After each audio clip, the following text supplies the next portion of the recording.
Il faut se rendre compte que les États-Unis ne sont plus la première puissance économique du monde, c'est la Chine, et ils ne sont plus la première puissance militaire du monde, c'est la Russie. Au cours de la guerre de Syrie, que les forces de l'OTAN ont perdue, au cours de la guerre de Syrie, la Russie a expérimenté toutes sortes d'armes nouvelles qui sont sans commune mesure avec les armes de l'OTAN. Et le week-end dernier, la Russie a montré qu'elle dispose de lanceurs qui lui permettent de détruire d'un point de vue nucléaire n'importe quelle cible, n'importe où dans le monde, sans qu'on puisse l'en empêcher. Parce qu'elle dispose, elle l'a montré, de lanceurs hypersoniques qu'elle a pu utiliser depuis des sous-marins, depuis des navires de surface, depuis des avions bombardiers et depuis des camions. Elle peut tirer ces lanceurs hypersoniques et détruire ce qu'elle veut.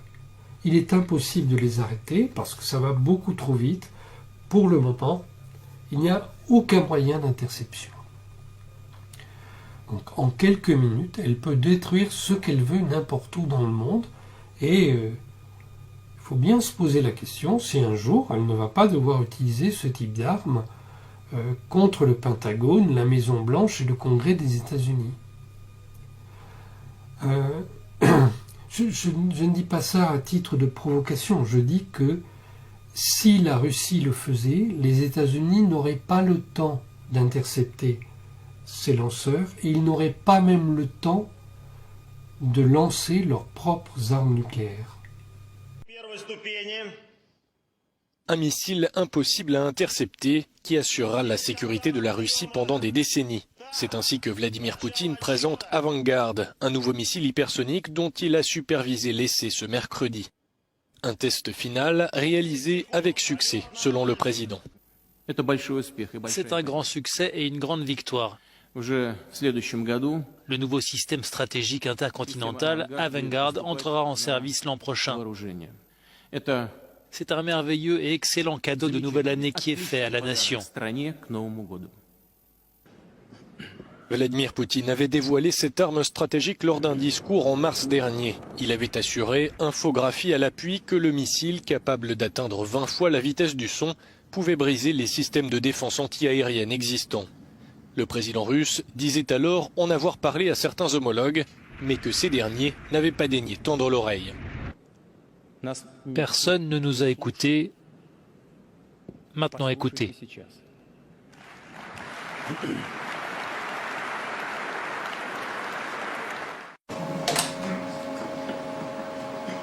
Пять, 4, 3, 2, 1, пуск. Пуск начался. Есть окончание точного приведения, есть открытие защитного устройства, есть запуск двигательной установки первой ступени, есть контакт подъема. Старт. Начало отсчета.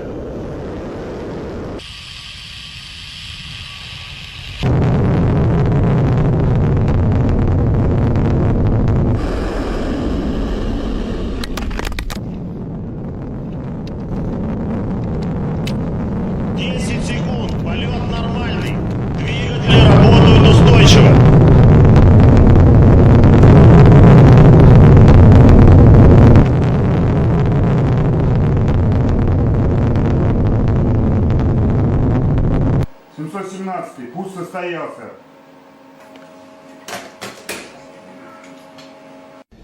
Les Russes disposent actuellement d'au moins 2 types d'armes hypersoniques. Le premier est destiné à emporter une charge nucléaire pour frapper n'importe quelle cible sur la planète. Avangard, c'est son nom, ressemble à un missile balistique classique long de 27 mètres. Mais dans sa coiffe se trouve un planeur, une sorte de drone de 5 mètres de long. Lancé par le missile, ce planeur en matériaux composites pourrait voler jusqu'à 27 000 km/h dans les hautes couches de l'atmosphère, protégé de l'air chauffé à 2000 degrés par son bouclier thermique. Là où un missile balistique classique monte dans l'espace et suit une trajectoire en cloche, prévisible par la défense ennemie, Avangard, lui, reste à plus basse altitude. Il peut virer, changer de cap. Son point d'impact est imprévisible. En alliant la vitesse phénoménale du missile et la capacité de manœuvre du drone, Avangard rend les systèmes d'interception inopérants. Avangard peut emporter une charge nucléaire équivalente à 130 fois celle de la bombe d'Hiroshima. Les Russes ont également développé des missiles hypersoniques à plus courte portée, comme le Zircon. Lui, fait 11 mètres de long.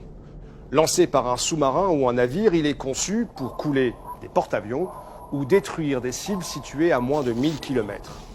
Sa vitesse atteindrait Mach 9, soit 11 000 km/h, assez pour former une enveloppe d'air surchauffé qui le rendrait presque invisible au radar, ne laissant que quelques secondes aux cibles pour réagir. Même si les Russes gardent secrètes les capacités exactes de ces armes, ils envoient au monde un signal très clair, une nouvelle course à l'armement a commencé. Et en la matière, la Russie a donc bel et bien un coup d'avance, tout comme la Chine sur les États-Unis. C'est le thème de notre enjeu de pouvoir ce soir avec Stéphanie Pérez. La Russie qui se vante de maîtriser une arme invincible. La Corée du Nord qui assure enchaîner les essais avec succès. Quand la Chine mènerait des tests dans la plus grande discrétion. Et les États-Unis qui essaient de rattraper leur retard. Enjeu de pouvoir sur cette menace du futur. Ces armes si rapides et indétectables qu'elles bouleversent la course mondiale aux armements. C'était le 11 janvier. Pour commencer l'année, la Corée du Nord publie triomphalement ses photos. Le troisième lancement de ce qu'elle présente comme son missile hypersonique à vol plané. Son nom, souveraineté. Et le grand leader Kim Jong-un a supervisé en personne l'événement, une première depuis des années. Impossible de savoir si ces missiles sophistiqués sont vraiment opérationnels, mais le renforcement de l'arsenal nord-coréen est condamné par les États-Unis. Ces armes menacent les voisins de la Corée du Nord et plus largement la communauté internationale. Les États-Unis ont pris du retard dans la quête de ces armes révolutionnaires, notamment face à la Russie, numéro 1 mondial de cette technologie.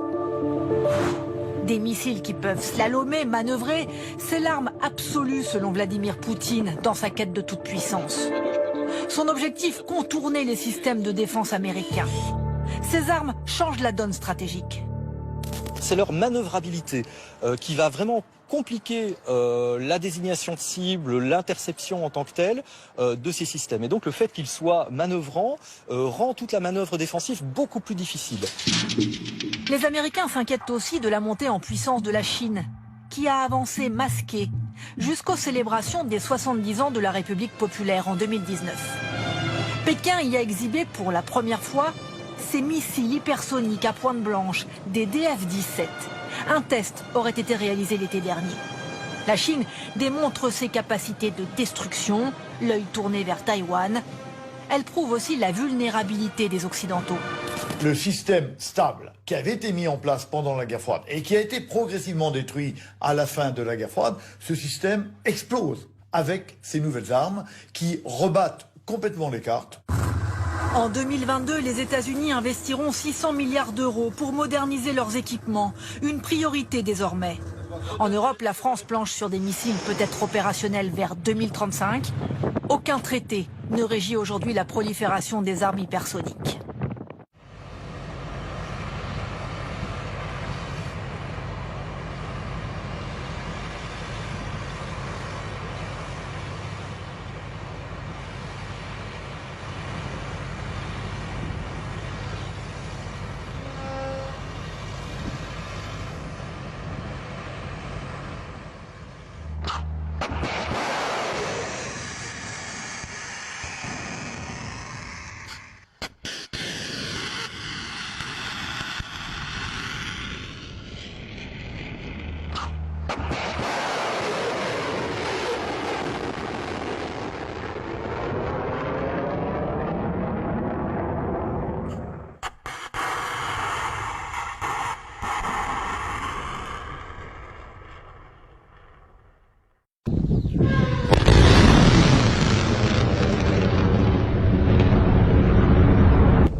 Малый ракетный корабль Орехово-Зуево проекта 21600.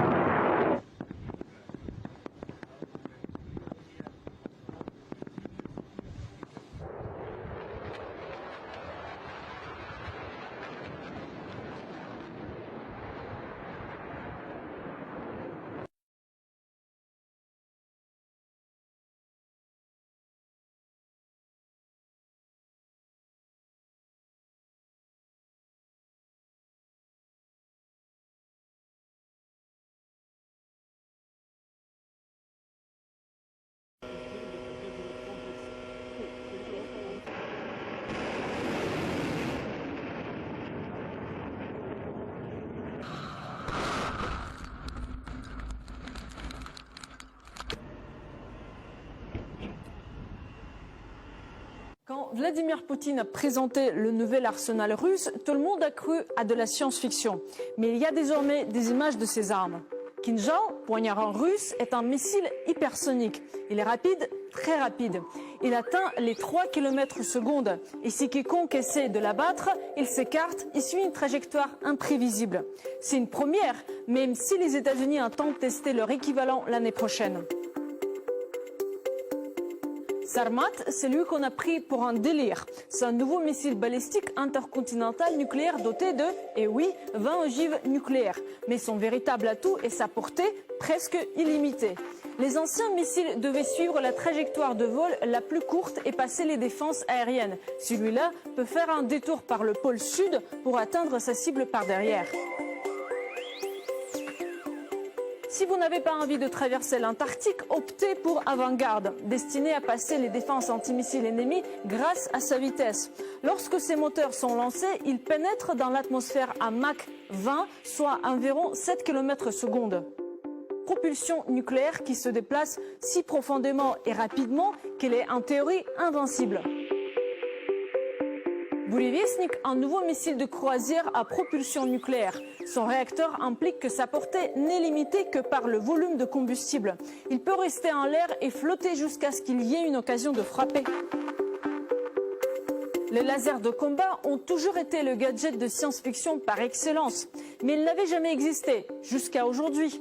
Peresviet, nommé d'après un moine guerrier russe, est un système d'armes à laser destiné à concentrer son énergie sur une petite zone et ainsi abattre ou fondre un drone, un avion en approche, un fuselage.